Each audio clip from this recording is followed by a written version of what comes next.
Welcome back to Videshree's log. ಅಯ್ಯೋ ತುಂಬ ಬಿಸಿಲಿದೆ, ಇಲ್ಲಿ ತಗೊಳ್ತೀವಿ. Hi hello, welcome back to Videshree's log. So ಇವತ್ತು ಶಿವರಾತ್ರಿ ಹಬ್ಬದ ಲಾಗ್ನ ಶುರು ಮಾಡ್ತಾ ಇದ್ದೀನಿ. ಆಲ್ರೆಡಿ ಎಲ್ಲ ಶುರು ಮಾಡಿಬಿಟ್ಟಿದ್ದೀನಿ, ಇಂಟ್ರೊಡಕ್ಷನ್ ತೊಗೊಂಡಿರಲಿಲ್ಲ, ಸೊ ಹಾಗಾಗಿ ಈಗ ತೊಗೊತಾ ಇರೋದು ಅಷ್ಟೇ. ಸೊ ಎಲ್ಲರಿಗೂ ಹ್ಯಾಪಿ ಶಿವರಾತ್ರಿ. ಸೊ ಶಿವರಾತ್ರಿ ಹಬ್ಬ ಆದಮೇಲೆ ಬರುತ್ತೆ ಲಾಗು, ಪರವಾಗಿಲ್ಲ, ಆದರೂ happy Shivaratri to everyone. So ಇವತ್ತು ಉಪವಾಸ ದಿನದಿಂದ ಹಿಡಿದು ನೆಕ್ಸ್ಟ್ ಡೇ ನಾವು ಎಡೆ ಇಡ್ತೀವಿ ದೇವ್ರಿಗೆ. ಸೊ ಅಲ್ಲಿವರೆಗೂ ವಿಡಿಯೋ ಕ್ಲಿಪ್ಪಿಂಗ್ನ ಮಾಡಿದ್ದೀನಿ. ಸೊ ಹೇಗೆ ನಾವು ನಮ್ಮ ಮನೆಯಲ್ಲಿ ಶಿವರಾತ್ರಿ ಹಬ್ಬನ ಆಚರಣೆ ಮಾಡಿದ್ದೀವಿ ಅಂತ ನಿಮಗೆ ತೋರಿಸ್ತೀನಿ. ಸೊ ಈ ಲಾಗ್ನ ಕಂಪ್ಲೀಟಾಗಿ ನೋಡ್ಕೊಂಡು ಬನ್ನಿ. ಆ್ಯಂಡ್ ಯಾರ್ಯಾರು ಉಪವಾಸ ಇದ್ದೀರಾ ಅಂತ ಕೂಡ ಅಂತ ಕೂಡ ಕಮೆಂಟ್ ಸೆಕ್ಷನಲ್ಲಿ ತಿಳಿಸಿ. ನಾವಂತೂ ಇರಲಿಲ್ಲ, ಮೊದಲೆಲ್ಲ ಇರ್ತಿದ್ದೆ, ಬಟ್ ಅಸಿಡಿಟಿ ಪ್ರಾಬ್ಲಮಿಂದ ಈಗ ಇರೋದಕ್ಕೆ ಹೋಗಲ್ಲ. Yes, let start the vlog. ಇವತ್ತು ಶಿವರಾತ್ರಿ ಹಬ್ಬದಿಂದ ಶುರು ಮಾಡೋಣ ಲಾಗ್ನ, ಬನ್ನಿ. ಸೊ ಎಲ್ಲ ಅರೇಂಜ್ ಮಾಡಿಕೊಟ್ಟಿದ್ದೆ. ಸೊ ಚಂದು ಅವರೇ, ನಾವು ಒಂದು ಲಿಂಗನ ತಂದಿದ್ವಿ. ಆ್ಯಕ್ಚುಲಿ ನಾವು ಆಗ್ರಾಗೆ ಹೋಗಿದ್ವಲ್ಲ, ಸೊ ಆವಾಗ ಆಗ್ರಾದಲ್ಲಿ ವೈಟ್ ಮಾರ್ಬಲಿಂದ ಲಿಂಗನ ತೊಗೊಂಡು ಬಂದಿದ್ದು. ಸೊ ಆ ಲಿಂಗಕ್ಕೆ ಅಭಿಷೇಕ ಎಲ್ಲ ಮಾಡ್ತಿದ್ದಾರೆ.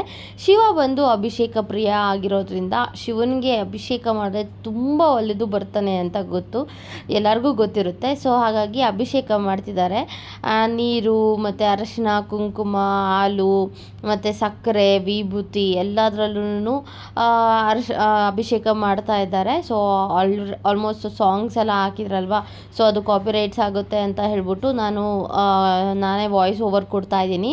ಆ್ಯಂಡ್ ಹಾಗೆ ಬಿಲ್ವಪತ್ರೆ, ಪ್ರಿಯಕರವಾದ ಹೂವು ಅಂದರೆ ಅದು ಬಿಲ್ವಪತ್ರೆ. ಸೊ ಹಾಗಾಗಿ ಬಿಲ್ವದ ಪತ್ರ ಇಟ್ಟು ಈಗ ವಿಭೂತಿ ಎಲ್ಲ ಹಾಕಿ ಈಗ ಅಭಿಷೇಕ ನಡೆಸ್ತಾ ಇದ್ದಾರೆ. ಚಂದುವರೇ ಪೂಜೆ ಮಾಡೋದು ಶಿವರಾತ್ರಿ ಹಬ್ಬದ ದಿನ.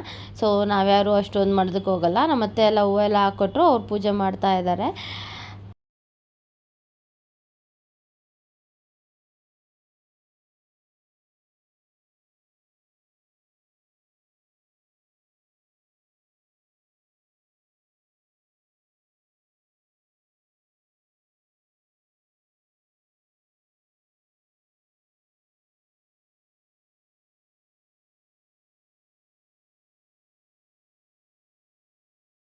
ಹಾಗೆ ಹಬ್ಬದ ದಿವಸ ಸ್ವಲ್ಪ ತುಂಬಾ ಕೆಲಸ ಇತ್ತು, ಹೊರಗಡೆ ಹೋಗಬೇಕಿತ್ತು. ಸೊ ಹೊರಗಡೆ ಎಲ್ಲ ಹೋಗಿ ಬಂದು ಆಮೇಲೆ ನಮ್ಮ ಮನೆ ಹತ್ರ ನಿಯರ್ ಬೈಯೇ ಒಂದು ಹೋಟೆಲ್ಗೆ ಹೋಗಿ ನಾವು ಲಂಚ್ ಮತ್ತು ಡಿನ್ನರ್ನ ಮುಗಿಸ್ಕೊಂಡ್ವಿ. ಅರ್ಲಿ ಲಂಚ್ ಆ್ಯಂಡ್ ಅರ್ಲಿ ಡಿನ್ನರ್ನ ಮುಗಿಸ್ಕೊಂಡ್ವಿ. ಲೇಟ್ ಲಂಚ್ ಅರ್ಲಿ ಡಿನ್ನರ್ನ ಮುಗಿಸ್ಕೊಂಡ್ವಿ. ನನಗೆ ಏನು ತೊಗೊಬೇಕು ಅಂತಲೇ ಗೊತ್ತಿರಲಿಲ್ಲ, ಬಿಕಾಸ್ ಸಿಕ್ಕಾಪಟ್ಟೆ ಬಿಸಿಲಂತೂ ಇತ್ತು. ಸೊ ಇರಿಟೇಟಾಗಿ ಹೋಗಿತ್ತು. ಸೊ ಪೂರಿ ತೊಗೊಳೋಣ ಅಂದ್ಕೊಂಡ್ರೆ ಪೂರಿ ಇಲ್ಲ ಅಂತಂದರು. ಚೋಲೆ ಭಟೂರೆ ಇದೆ, ಅದೇ ತೊಗೊಂಬನ್ನಿ ಅಂತ ಹೇಳ್ಬಿಟ್ಟು ಅದನ್ನು ತೊಗೊಂಡೆ ನಾನು. ಸೊ ಅವರು ಬಂದು ಸೌತ್ ಇಂಡಿಯನ್ ಮೀಲ್ಸ್ನ ತೊಗೊಂಡ್ರು. ಸೊ ನಾವೇನು ಉಪವಾಸ ಏನೂ ಇರಲಿಲ್ವಲ್ಲ, ಸೊ ಹಾಗಾಗಿ ಇದನ್ನು ತೊಗೊಂಡು ನಮ್ಮ ಊಟನ ಮತ್ತು ಏನಂತೀರ ಲಂಚ್ನ ಮುಗಿಸ್ಕೊಂಡ್ವಿ. ಹೋಟೆಲಲ್ಲೇ ಮುಗಿಸ್ಕೊಂಡ್ವಿ, ನಾವು ಇನ್ನೂ ಮನೆಗೆ ಹೋಗಿರಲಿಲ್ಲ. ಈಗಂತೂ ಸಿಕ್ಕಾಪಟ್ಟೆ ಬಿಸಿಲಿರೋದ್ರಿಂದ ಏನು ತಿನ್ನಬೇಕು ಅಂತಲೇ ಗೊತ್ತಾಗಲ್ಲ. ಹಾಗೆ ಸಂಜೆನೂ ಒಂದು ಸ್ವಲ್ಪ ಪೂಜೆ ಎಲ್ಲ ಮಾಡಿ ನೈವೇದ್ಯ ಎಲ್ಲ ಮಾಡಿ ಚಂದೂರು ಆರತಿ ಎಲ್ಲ ಮಾಡ್ತಿದ್ದಾರೆ. ಸೊ ಸಂಜೆನೂ ಇಂಪಾರ್ಟೆಂಟು. ಸಂಜೆ ನಾವು ಏನು ಮಾಡ್ತೀವಿ ಅಂದರೆ ಹಣ್ಣುಗಳು, ಮನೇಲಿ ಏನೇನು ಹಣ್ಣುಗಳು ಇರುತ್ತೋ ಸೊ ತಂದಿರ್ತೀವಲ್ವ, ಸೊ ಅದನ್ನೆಲ್ಲ ನಾವು ಎಡೆ ಇಟ್ಬಿಟ್ಟು ದೇವರಿಗೆ ಪೂಜೆ ಮಾಡ್ತೀವಿ. ಆ್ಯಂಡ್ ನಾವು ರಾಗಿ ಹಿಟ್ಟಿನ ಉಂಡೆ ಎಲ್ಲ ಮಾಡ್ತಾರೆ ಮಮ್ಮಿಯವ್ರ ಮನೆಯಲ್ಲಿ, ನಮ್ಮ ತವ್ರ ಮನೇಲಿ ಮಾಡ್ತಾರೆ. ಸೊ ಬಟ್ ನಾನಿಲ್ಲಿ ಮಾಡಿರಲಿಲ್ಲ. ಕಡಲೆ ಬೀಜದ ಉಂಡೆ ಎಲ್ಲ ಮಾಡ್ತಾರೆ, ಬಟ್ ಇಲ್ಲೇನೂ ಮಾಡಿರಲಿಲ್ಲ ನಾವು. ಹೀಗೆ ಸ್ವಲ್ಪ ಬ್ಯುಸಿ ಇದ್ವಿ ಅಂತ ಹೇಳ್ಬಿಟ್ಟು, ಆದರೂ ಪರವಾಗಿಲ್ಲ, ಎಡೆ ಇಡೋದು ತಪ್ಪಿಸ್ಬಾರ್ದು ಅಂತ ಹೇಳ್ಬಿಟ್ಟು ಬಾಳೆಹಣ್ಣು ಅದರ ರಸಾಯನ ಟೈಪ್ ಮಾಡಿ, ಹಾಗೆ ಕಲ್ಲಂಗಡಿ ಹಣ್ಣು, ಕಿತ್ತಳೆ ಹಣ್ಣು ಮತ್ತು ಹುರಿದ ಕಡಲೆ ಬೀಜ ಮತ್ತು ಹುರಿದು ಕಡಲೆಪಪ್ಪು ಇಟ್ಟಿದ್ದೀವಿ. ಒಂದು ನೆಕ್ಸ್ಟ್ ಡೇ ಲಾಗ್ ಅಂದರೆ ಉಪವಾಸ ಆಗಿದ್ದು ನೆಕ್ಸ್ಟ್ ಡೇ ಇದು. ಸೊ ಇವತ್ತು ಬೆಳಗ್ಗೆ ಬೇಗನೆ ಎದ್ದಿದ್ದೀನಿ ನಾನು, ಆ್ಯಂಡ್ ನನಗಿನ್ನೂ ನಿದ್ದೆ ಮೂಡಲ್ಲೇ ಇದ್ದೀನಿ. ಬಟ್ ಇವತ್ತು ಬೇಗನೆ ಎದ್ದು ಅಡುಗೆಗಳೆಲ್ಲ ಮಾಡಬೇಕು. ಸೊ ಬಟ್ ನಮ್ಮ ಅತ್ತೆಯವರು ದೇವಸ್ಥಾನಕ್ಕೆ ಹೋಗ್ತಾರೆ, ಅಲ್ಲಿ ನಾವೆಲ್ಲ ಪೂಜೆಗೆಲ್ಲ ಕೊಟ್ಟಿದ್ವಿ. ಸೊ ಅಲ್ಲೇ ಊಟ ಎಲ್ಲ ಇರುತ್ತೆ. ಬಟ್ ಮನೆಯಲ್ಲಿ ನಮ್ಮ 3 ಜನಕ್ಕೆ ಮಾತ್ರ ಮತ್ತು ದೇವ್ರಿಗೆ ಎಡೆ ಹಾಕೋದಕ್ಕೆ ಮಾತ್ರ ಆಗೋಷ್ಟು ಕಾಳೆಲ್ಲ ನಾನು ಹಿಂದಿನ ದಿನ ರಾತ್ರಿ ನೆನೆಸಿಟ್ಕೊಂಡಿದ್ದೆ. ಒಬ್ಬೊಬ್ಬರು ಕಾಳನ್ನ ನೆನೆಸಿ ಹಾಕ್ಕೊಳಲ್ಲ, ಅವರೇ ಕಾಳನ್ನ ಹಾಗೆ ಹಾಕ್ಕೋತಾರೆ, ಬಟ್ ನಾನು ನೆನೆಸಿಟ್ಟು ಮಾಡ್ತೀನಿ. ಸೊ ನೆನೆಸಿಟ್ಕೊಂಡಿರ್ತೀವಲ್ಲ ಅದನ್ನೆಲ್ಲ ವಾಶ್ ಮಾಡಿಬಿಟ್ಟು ಈಗ ಕುಕ್ಕರ್ಗೆ ಹಾಕ್ಕೊಂಡು ಒಂದು 2 ವಿಸಿಲ್ಸ್ ಹಾಕ್ಕೊಂಡ್ರೆ ಸಾಕಾಗುತ್ತೆ. ಎಲ್ಲ ನೀಟಾಗಿ ಬೆಂದಿರುತ್ತೆ. ಸೊ ಇದು ಕಾಳು ಒಳಗಡೆನೆ ನಾನು ಆಲೂಗಡ್ಡೆ ಕೂಡ ಹಾಕ್ಬಿಟ್ಟಿರ್ತೀನಿ. ಸೊ ಅದನ್ನು ಕೂಡ ಎಲ್ಲ ಹಚ್ಕೋತಾ ಇದ್ದೀನಿ ತರಕಾರಿ ಎಲ್ಲ. ಸೊ ಬದನೆಕಾಯಿನ ಮಾತ್ರ ಲಾಸ್ಟಲ್ಲಿ ಹಾಕೋದು, ಅಂದರೆ ಖಾರ ಎಲ್ಲ ಹಾಕಿ ಕುದಿಸ್ತಿರ್ತೀವಲ್ವ, ಸೊ ಹಾಕ್ತೀನಿ. ಈಗಲೇ ಹಾಕಿ ವಿಷಿಲ್ ಕೂಗಿಸ್ಬಿಟ್ರೆ ಚೆನ್ನಾಗಿ ಬೇಯ್ಕೊಂಬಿಡುತ್ತೆ, ಅದಕ್ಕೋಸ್ಕರನೇ. ಸೊ ಟೊಮೆಟೊ ಆಲೂಗಡ್ಡೆ ಎಲ್ಲ ಹಾಕಿಸ್ಕೊಂಡು ಒಂದು 2 ವಿಷಿಲ್ಸ್ನ ನಾನು ಕೂಗಿಸ್ಕೊತೀನಿ. ಸೊ ಅದಾದಮೇಲೆ ಖಾರಕ್ಕೆ ಹಾಕ್ಕೊಳೋದಕ್ಕೆ ಈಸಿಯಾಗಿ ಹೋಗ್ಬಿಡುತ್ತೆ. ಅಷ್ಟರಲ್ಲಿ ಬೀನ್ಸ್ ಪಲ್ಯ ಎಲ್ಲ ಮಾಡಬೇಕಾಗುತ್ತಲ್ಲ, ಸೊ ಬೀನ್ಸ್ ಪಲ್ಯ ಎಲ್ಲ ಮಾಡೋದಕ್ಕೆ ಎಲ್ಲ ಹಚ್ಕೋತಾ ಇದ್ದೀನಿ ನಾನು. ಈರುಳ್ಳಿ ಎಲ್ಲನೂ ಬೇಕಾಗುತ್ತೆ. ಸೊ ಇದಕ್ಕೂ ಸಾಂಬಾರಿಗೂ ಕೂಡ ಈರುಳ್ಳಿ, ಟೊಮೆಟೊ, ಆಲೂಗಡ್ಡೆ ಎಲ್ಲ ಹಾಕ್ಕೊಂಡು ಕೂಗಿಸ್ಕೊಳೋದು. ಅಂದರೆ ರುಚಿಗೆ ತಕ್ಕಷ್ಟು ಉಪ್ಪು ಕೂಡ ಹಾಕ್ಕೋತೀನಿ ನಾನು ಇದಕ್ಕೆ. ಹಸಿಮೆಣ್ಸಿನ್ಕಾಯಿ ಯೂಸ್ ಮಾಡೋರು ಇದಕ್ಕೆ ಹಸಿಮೆಣ್ಸಿನ್ಕಾಯಿ ಕೂಡ ಯೂಸ್ ಮಾಡ್ಕೋಬೋದು. ಆ್ಯಂಡ್ ಹೆಸ್ರುಬೇಳೆ ಮಾಡೋದನ್ನು ಮರೆತು ಬಿಟ್ಟಿದ್ದೆ, ಈಗ ಲಾಗ್ ನೋಡ್ಬೇಕಾದ್ರೆ ಗೊತ್ತಾಯಿತು. ಬಿಕಾಸ್ ಬೆಳಗ್ಗೆನೇ ಬೇಗ ಬೇಗ ಮಾಡಬೇಕು ಅಂದರೆ ಅದು ಆಗಲ್ಲ, ಹೆಸ್ರುಬೇಳೆ ಮಾಡಬೇಕಿತ್ತು. ಬಟ್ ಅದ್ರ ಬದಲು ನಾನು ಬೀನ್ಸ್ ಪಲ್ಯ ಮಾಡಿದ್ದೆ. ಆ್ಯಂಡ್ ನಮ್ಮ ಅತ್ತೆ ಸ್ವಲ್ಪ ಪಾತ್ರೆ ಎಲ್ಲ ಆಗಿರ್ತದಲ್ಲ, ಸೊ ಅದನ್ನೆಲ್ಲ ತೊಳಿತಾ ಇದ್ದಾರೆ. ಸೊ ಅವರು ಕೂಡ ಬೇಗ ರೆಡಿಯಾಗಿ ಅವರು ಹೊರಡಬೇಕಾಗುತ್ತೆ. ಬಿಕಾಸ್ 9 o'clock ಅಷ್ಟೊತ್ತಿಗೆಲ್ಲ ಅಲ್ಲಿ ಪೂಜೆ ಶುರು ಆಗುತ್ತೆ, ಅಲ್ಲಿಗೆ ಹೋಗಬೇಕು. ಹಾಗೆ ನಾನು ಜಿಪ್ಟೋಯಿಂದ ಬೀನ್ಸ್ ಎಲ್ಲ ತರಿಸ್ಕೊಂಡಿದ್ದೆ. ಸೊ ಆ ಬೀನ್ಸ್ನೆಲ್ಲ ಆ ವಿಷಿಲ್ ಕೂಗೋಷ್ಟೊತ್ತಿಗೆ, ಕುಕ್ಕರ್ ವಿಷಿಲ್ ಕೂಗೋಷ್ಟೊತ್ತಿಗೆ ಬೀನ್ಸ್ನು ಕೂಡ ಹಚ್ಚಿಟ್ಕೊಂಬಿಟ್ಟು ಅದನ್ನು ಕೂಗಿಸ್ಕೊಳ್ಳೋಣ ಅಂತ. ಒಬ್ಬೊಬ್ಬರು ಹಂಗೆ ಬೇಯಿಸ್ಕೊತಾರೆ, ಬಟ್ ಈಗ ನಂಗೆ ಅಷ್ಟೊಂದು ಟೈಮ್ ಇಲ್ಲ. ಸಣ್ಣದಾಗಿ ಹಚ್ಕೊಂಡು ಅದನ್ನು ಕುಕ್ಕರ್ಗೆ ಹಾಕ್ಕೊಂಡು 1 ವಿಷಿಲ್ ಕೂಗಿಸ್ಕೊಂಡ್ರೆ ಸಾಕು, ಬೀನ್ಸ್ ಬೆಂದ್ಬಿಟ್ಟಿರುತ್ತೆ. ಆಮೇಲೆ ಒಗ್ಗರಣೆ ಆರಾಮಾಗಿ ಕೊಟ್ಕೋಬೋದಾಗುತ್ತೆ. ಇಲ್ಲಾಂದರೆ ನಿಮಗೆ ಟೈಮ್ ಇದ್ದು ಮಾಡ್ಕೋಬೇಕು ಅಂದರೆ ಸಣ್ಣದಾಗಿ ಹಚ್ಕೊಂಡು ಬರೀ ಎಣ್ಣೆಯಲ್ಲೇ ಬೇಯಿಸ್ಕೊಬೇಕಾಗುತ್ತೆ. ಸೊ ನಾನು ಅಷ್ಟೊಂದು ಎಣ್ಣೆ ಎಲ್ಲ ಯೂಸ್ ಮಾಡಲ್ಲ.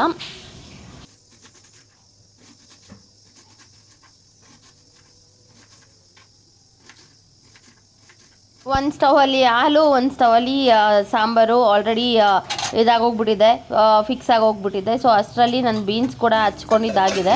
ಸೊ ಬೀನ್ಸ್ಗೂ ಕೂಡ ಉಪ್ಪು ಹಾಕ್ಬಿಟ್ಟು ಒಂಚೂರು ನೀರೆಲ್ಲ ಹಾಕಿ ಸೊ ಅದನ್ನು ಕೂಡ ರೆಡಿ ಮಾಡ್ಕೊಂಡಿದ್ದೀನಿ. ಸೊ ಅದನ್ನಿಟ್ಟರೆ ಈಗ ಮುಗಿಯುತ್ತೆ. ಅಷ್ಟರಲ್ಲಿ ನಾನು ಖಾರಕ್ಕೆ ಹಾಕ್ಕೋಬೇಕು, ಸಾಂಬಾರು ಖಾರಕ್ಕೆ. ಸೊ ಚಕ್ಕೆ ಲವಂಗ ಮತ್ತು ಹುರಿದಿರೋಂಥ ಈರುಳ್ಳಿ ಹಾಕ್ಕೋಬೇಕಾಗುತ್ತೆ. ಬೇಯಿಸಿರೋ ಕಾಳು ಎಲ್ಲ, ಟೊಮೆಟೊ ಎಲ್ಲ ಹಾಕ್ಕೊಂಡು ನೀಟಾಗಿ ನಾನು ಚೆನ್ನಾಗಿ ಫ್ರೈ ಮಾಡ್ಕೊಬೇಕು. ಸೊ ಇದ್ರ ರೆಸಿಪೀಸ್ ಎಲ್ಲ ನಾನೇನು ಶೂಟ್ ಮಾಡೋಕ್ಕೆ ಹೋಗಿಲ್ಲ, ಬೇಗ ಬೇಗ ಆಗಲಿ ಅಂತ ಹಾಗೆ ಶೂಟ್ ಮಾಡಿಬಿಟ್ಟಿದ್ದೀನಿ. ಸೊ ಎರಡೂ ಕಡೆ ಇಟ್ಕೊಂಡಿರೋದ್ರಿಂದ ಕೊಬ್ಬರಿ ಸ್ವಲ್ಪ ಒಣಗ್ದಂಗೆ ಆಗೋಗ್ಬಿಟ್ಟಿರುತ್ತೆ ಫ್ರಿಜ್ಜಲ್ಲಿ ಇಟ್ಟಿರ್ತೀರವಲ್ಲ. ಸೊ ಹಾಗಾಗಿ ಸ್ವಲ್ಪ ನೀರು ಹಾಕ್ಕೊಂಬಿಟ್ಟು ಒಂದು ಸ್ವಲ್ಪ ಹೊತ್ತು ನೆನೆಸಿಟ್ರೆ ಆವಾಗ ಕೊಬ್ಬರಿ ಕೂಡ ಈಸಿ ಆಗುತ್ತೆ ಎಲ್ಲ ಚೆನ್ನಾಗಿ ರುಬ್ಕೊಳೋದಕ್ಕೆ. ಅಷ್ಟೊತ್ತಿಗೆ ಬೀನ್ಸ್ ಪಲ್ಯಗೆಲ್ಲ ಹಚ್ಕೋಬೇಕು ಈಗ. ಸೊ ಹಚ್ಕೋತಾ ಇದ್ದೀನಿ.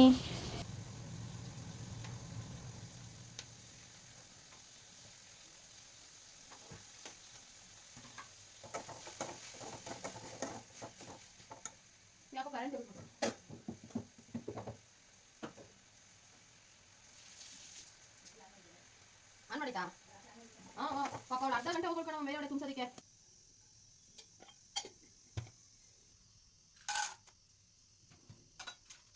ಈಗ ಬಂದು ಪಾಯಸಕ್ಕೆ ರೆಡಿ ಮಾಡ್ಕೋತಾ ಇದ್ದೀನಿ. ಸೊ ಕುಕ್ಕರ್ ಕೂಡ ಕೂಗ್ತು. ಆ್ಯಂಡ್ ಅದಕ್ಕೆ ಪಾಯಸಕ್ಕೆ ದ್ರಾಕ್ಷಿ ಗೋಡಂಬಿ ಎಲ್ಲ ತುಪ್ಪದಲ್ಲಿ ಕರ್ಕೊಂಡು ಆ್ಯಂಡ್ ಹಾಗೆ ಶಾವಿಗೆ ಪಾಯಸ ಮಾಡೋಣ ಅಂತ ಅಂದ್ಕೊಂಡು ಶಾವಿಗೆ ಪಾಯಸಕ್ಕೆ ರೆಡಿ ಮಾಡ್ಕೋತಾ ಇದ್ದೀನಿ.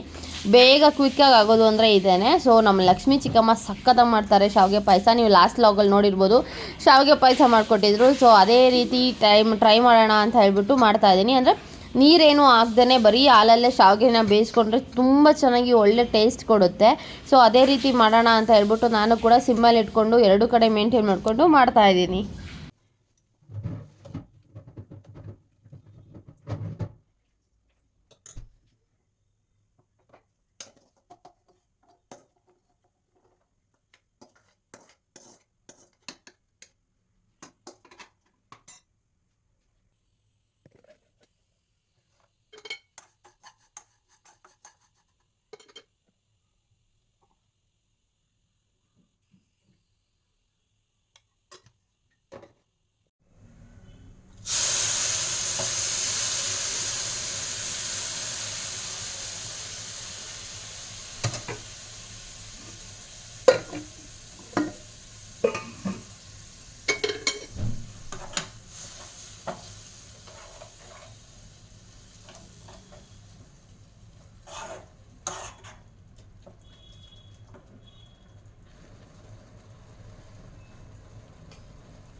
ಸಾಕಮ್ಮ ಎತ್ಕೊಂಡು.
ಹಪ್ಪಳ, ಅನ್ನ, ಸಾಂಬಾರು, ಮುದ್ದೆ ಮತ್ತು ಪಾಯಸ ಮತ್ತು ಬೀನ್ಸ್ ಪಲ್ಯ,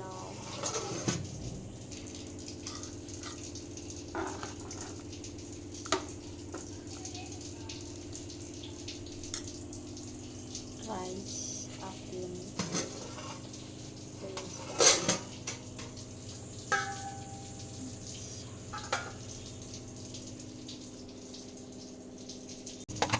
ತೆಂದವರೆಲ್ಲ ಬಂದು ಸ್ನಾನ ಎಲ್ಲ ಮುಗೀತು ಅವ್ರದ್ದು. ಸೊ ಅವರು ದೇವ್ರ ಪೂಜೆಗೆಲ್ಲ ರೆಡಿ ಮಾಡ್ಕೋತಾ ಇದ್ದಾರೆ. ನಾನು ಅಷ್ಟೊತ್ತಿಗೆ ಮುದ್ದೆ ಒಂದು ತೊಳಸ್ಕೊಡ್ಬೇಕು ಅಷ್ಟೇ. ಆ್ಯಂಡ್ ಬೆಳಗ್ಗೆನೇ ಮುದ್ದೆ ಅನ್ನ ಸಾಂಬಾರು ಒಂಥರ ಫುಲ್ ಮೀಲ್ಸ್ ಆಗೋಗುತ್ತೆ ಇವತ್ತಿನ ದಿನ ಅಂತಲೂ. ಆ್ಯಂಡ್ ಎಸ್ ನಮ್ಮ ಮನೆಗೆ ಒಂದು 4-5 ಮುದ್ದೆ ಆದರೆ ಸಾಕು. ಹಾಗಾಗಿ ನಾವು ಬಾಣಲಿಯಲ್ಲೇ ತೊಳಸ್ಕೊಂಡ್ಬಿಡ್ತೀವಿ. ಯೂಶ್ವಲಿ ಡೈಲಿ ಅಂದರೆ ಒಂದು 2-3 ಮುದ್ದೆ ಅಂದರೆ ಜಾಸ್ತಿ ಆಗೋಗ್ಬಿಡುತ್ತೆ ನಮಗೆ. ಸೊ ಅದಕ್ಕೆ ದೊಡ್ಡ ಪಾತ್ರೆ ಎಲ್ಲ ಏನು ತೊಗೊಳಲ್ಲ. ಬಾಣಲಿಯಲ್ಲೇ 2 ಟೈಮ್ 3 ಟೈಮ್ ಜಾಸ್ತಿ ಬೇಕು ಅಂದರೆ 2 ಟೈಮ್ 3 ಟೈಮ್ ಮಾಡಿಕೊಂಡ್ರೆ ಆಗೋಗುತ್ತೆ. ಸೊ ಈಸಿ ಕೂಡ ಆಗುತ್ತೆ ನಮಗೆ ಮಾಡ್ಕೊಳೋದಕ್ಕೆ. ಅದಕ್ಕೆ ಇದನ್ನೇ ಯೂಸ್ ಮಾಡಿಕೊಂಡು ಈಗ ಮುದ್ದೆ ಮಾಡ್ತಾಯಿದ್ದೀನಿ.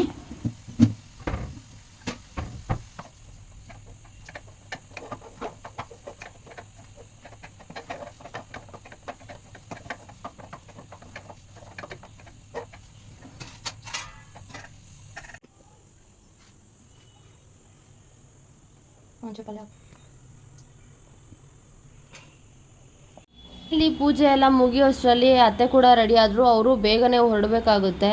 ಸೊ ಹಾಗಾಗಿ ಅಲ್ಲಿ ತುಂಬ ಬಿಸಿಲು ಕೂಡ ಇರುತ್ತೆ. ಬೇಗ ಮುಗಿಸ್ಕೊಂಡು ಪೂಜೆ ಮುಗಿಸ್ಕೊಂಡು ಬರೋಣ ಅಂತ ಹೇಳ್ಬಿಟ್ಟು ಫ್ರೆಂಡ್ಗೋಸ್ಕರ ಕಾಯ್ತಾ ಇದ್ದಾರೆ. ಆ್ಯಂಡ್ ಈ ಕಡೆ ನಮ್ಮದು ಮುದ್ದೆ ಕೂಡ ಆಯಿತು. ಮುದ್ದೆ ಕಟ್ಕೊಟ್ರೆ ಸಾಕು, ಇನ್ನು ಎಲ್ಲ ಪೂಜೆ ಎಲ್ಲ ಅವ್ರು ಮುಗಿಸ್ಕೋತಾರೆ. ಪೂಜೆ ಆಗಿದ ತಕ್ಷಣವೇ ನಾನು ಸ್ನಾನಕ್ಕೆ ಹೋಗಬೇಕಾಗುತ್ತೆ. ಬಿಕಾಸ್ ಇಷ್ಟೆಲ್ಲ ಮಾಡಿಕೊಂಡು ನಾನು ಸ್ನಾನಕ್ಕೆ ಹೋಗೋಕ್ಕಾಗಿರಲಿಲ್ಲ. ಅದಾದಮೇಲೆ ನಂದು ಪೂಜೆ ಆದಮೇಲೆ ಎಡೆನ ಮೇಲೆಗಡೆ ಇಡ್ತೀವಿ. ಸೊ ಅದನ್ನು ಫುಲ್ ಕ್ಲಿಪ್ಪಿಂಗ್ ಹಾಕಿದ್ದೀನಿ ನೋಡಿ.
ದೇವ್ರಿಗೆಲ್ಲ ಎಡೆ ಹಾಕಿದ್ದೀವಿ ನೋಡಿ. ಅನ್ನ ಸಾಂಬಾರು ಮತ್ತು ಪಾಯಸ, ಹಪ್ಳ ಮತ್ತು ಬೀನ್ಸ್ ಪಲ್ಯ, ಉಪ್ಪು ಕೂಡ ಇಡ್ತಾರೆ. ಸೊ ಉಪ್ಪು ಮತ್ತು ಅರಿಶಿನ ಕುಂಕುಮ ಮತ್ತು ತುಳಸಿ ಇಂಪಾರ್ಟೆಂಟ್ ಆ್ಯಕ್ಚುಲಿ ಎಡೆ ಇಡಬೇಕಾದ್ರೆ.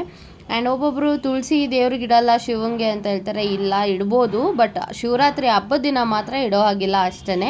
ಸೊ ಪೂಜೆ ಎಲ್ಲ ಮುಗಿಸ್ಕೊಂಡು, ನಂದು ಸ್ನಾನ ಎಲ್ಲ ಮುಗಿಸ್ಕೊಂಡು, ದೇವ್ರ ಪೂಜೆ ಎಲ್ಲ ಮುಗೀತು. ಸೊ ಸ್ವಲ್ಪ ಹೊತ್ತು ಇರೋಣ ಅಂತ ಹೇಳ್ಬಿಟ್ಟು ಕೂತಿದ್ದೀವಿ. ಅದಾದಮೇಲೆ ಬೇಕಾದ್ರೆ ನಾವು ಎಡೆನ ಮೇಲೆಗಡೆ ಇಟ್ಟು ಆಮೇಲೆ ಊಟ ಮಾಡ್ಬೋದು ಅಂತ ಹೇಳ್ಬಿಟ್ಟು. ಆ್ಯಂಡ್ ಈಗ ಚಂದು ಅವ್ರು ಕೂಡ ಮೇಲೆಗಡೆ ಇಡೋದಕ್ಕೆ ಹೋಗ್ತಿದ್ದಾರೆ.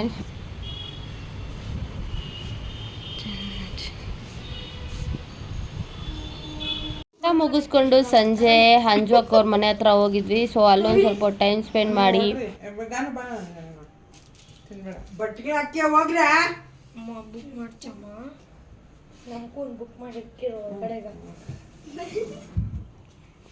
ಈ ಲಾಗ್ ಇಷ್ಟವಾಗಿರುತ್ತೆ ಅಂತ ಅನ್ಕೊಂಡಿದ್ದೀನಿ. ಈ ಲಾಗ್ ಇಷ್ಟವಾಗಿದ್ರೆ ಲೈಕ್ ಮಾಡಿ, ಶೇರ್ ಮಾಡಿ, ಕಮೆಂಟ್ ಮಾಡಿ. ಇನ್ನೂ ಯಾರು ನನ್ನ ಚಾನಲ್ನ ಸಬ್ಸ್ಕ್ರೈಬ್ ಮಾಡ್ಕೊಂಡಿರೋ ದಯವಿಟ್ಟು ನನ್ನ ಚಾನಲ್ನ ಸಬ್ಸ್ಕ್ರೈಬ್ ಮಾಡ್ಕೊಳ್ಳಿ. Thank you for watching this vlog. Lots of love. Thank you.